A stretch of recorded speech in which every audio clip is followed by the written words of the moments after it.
Hi, my name is Kelly, and I'm the Human Resources Director at the City of Muskogee. Welcome to this edition of MCTV. In this segment of Employee Spotlight, we'll be featuring the Public Works Department.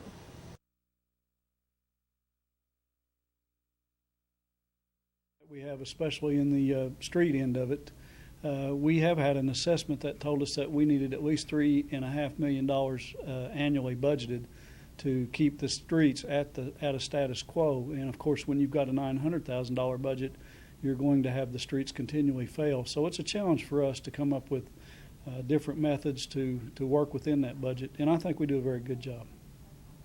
Public Works has the primary responsibility of maintaining the city's infrastructure. Public Works is split into approximately 9 divisions, and there's roughly 12 to 25 per division. It varies amongst the divisions, and then we do put part-time summer help on in the street program. One of the bigger challenges this year has been the weather. The weather creates all kind of obstacles in Public Works, whether it's the sanitation pickup or street repair, or it creates so many drainage issues. Those are two separate issues. A traffic signal, if they'll call in, we'll go out and do a little research on it and see if it meets the warrants. It's got to meet the warrants for installation, and then of course the majority of the traffic signals are on the highway system, and because of the funding, it definitely will be a city council issue. So if we deem it's advisable to put it in, we will take that before the city council and go in that direction. A stop sign, you'll call Public Works and ask for a stop sign request to be reviewed. The secretaries will take the information down. They will give it to Jim Wixom, the assistant director. He will research that and see if there's a high traffic rate or if there's a visual impairment on that intersection, and then we'll decide whether it is advisable to put a stop sign on it. I've been with Public Works for 38 years. My title is Assistant Public Works Director of Operations. The city is responsible for all the roads inside the city limits, highways and county roads. The street department cleans the storm drains, and they're cleaned on a as needed basis due to rains. Well, when we got storms predicted, we got manpower out looking at roads. Bridges are our main concern. Emergency services, that's where we'll start. We'll usually start with a sand-salt mixture, and then we started recently working with salt brine solutions, trying to do intersections and stuff like that. That would be Public Works Traffic Division. They handle all the speed limit signs, all the crosswalk signs, all the pre-warning signs, and then they also take care of all the signal lights. So that would be the pedestrian signal lights, the school signal lights. Well, depending on whether you're talking about residential, that's what we'll start with, household waste is the only thing that's supposed to go into your poly cart. And we will pick up 5 extra bags of trash with your cart on your pickup day, as long as they don't weigh more than 35 pounds a bag. We don't take anything hazardous. We don't like liquids, poisons, chemicals. It's just basically normal household waste. Well, there's several risks, such as meth labs, chemicals, light bulbs, even the little pop bottles with the lids on them.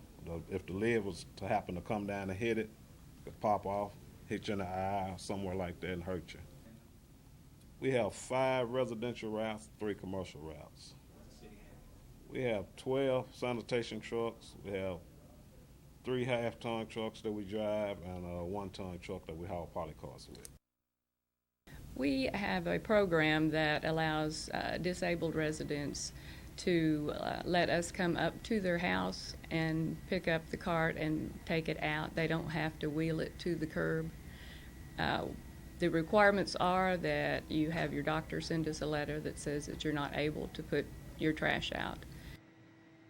And we also send them a form each year, and they fill that out, and show that they still qualify for this program. And so they can choose to have a blue cart, which is the disabled color, or they can have their green cart. It doesn't matter to us, but we do offer that program to them. We have a yard waste program on Fridays. You call in during the week between Monday and Thursday at 3 o'clock, and this applies to the weeks that we don't have a holiday. And then we will come out and pick up bags of leaves, bags of grass, or small bundles of limbs, and we'll pick up to 10 on Friday when you call us, and you have it sitting out by 7 a.m. Any extra bags or bundles, no more than 35 pounds each. You just have to call before 2 the day of your trash route if they didn't get it, and we'll send a truck back to pick it up.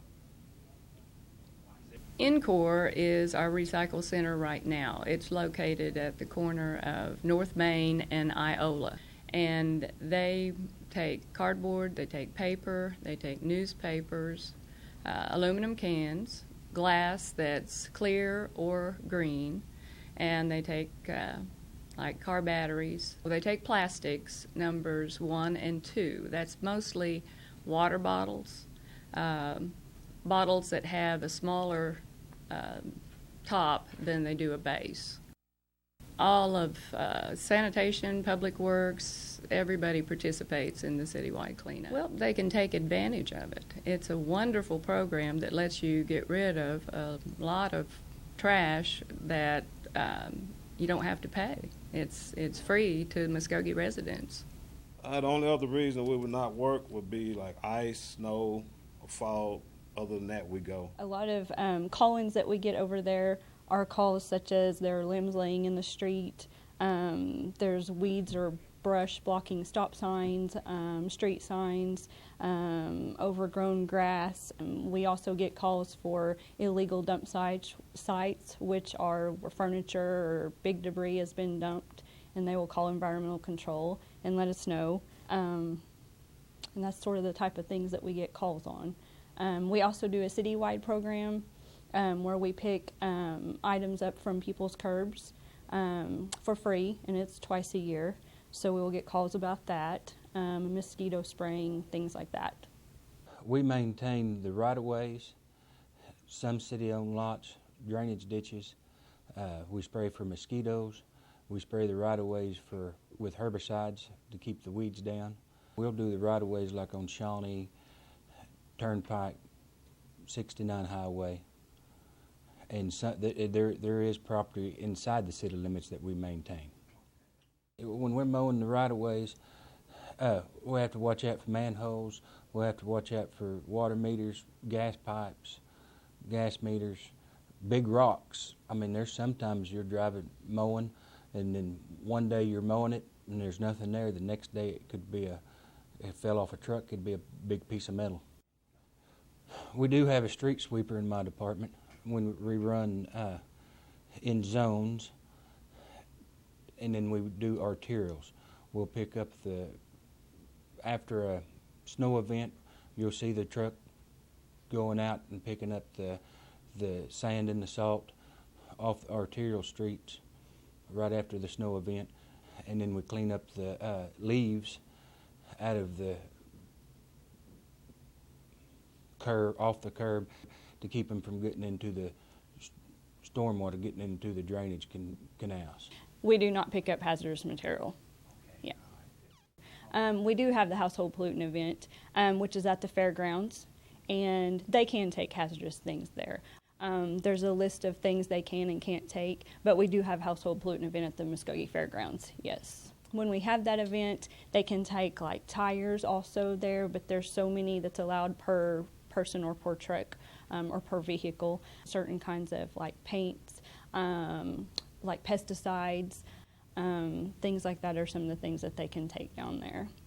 I'm thinking more toward when our crews are out and our employees are out mowing and such, just for people to be aware of what's going on and be, use the best safety procedures they can and pay attention to our guys that are out mowing, and they're mowing next to streets and highways, and they just need to pay attention to what's going on. That's the first thing that pops in my mind. Safety-wise, For our employees, the public needs to understand when they see our signs out mowing to slow down, watch out for our guys. Yeah, real close calls. Cars really don't respect the trash trucks. You can have your orange shirts on, vest, and I guess they'd be not paying attention. To answer your question on what the public could do is just be aware of the public works employees that are out there. Our safety concerns are a big issue to us, and we've got the majority of the public works employees working in the street. And if the motorists would just be aware, slow down, and pay attention to the public works vehicles, that would be very much appreciated. If you have any infrastructure question, give Public Works a call. Thank you for joining us for this edition of MCTV. We'll see you next time.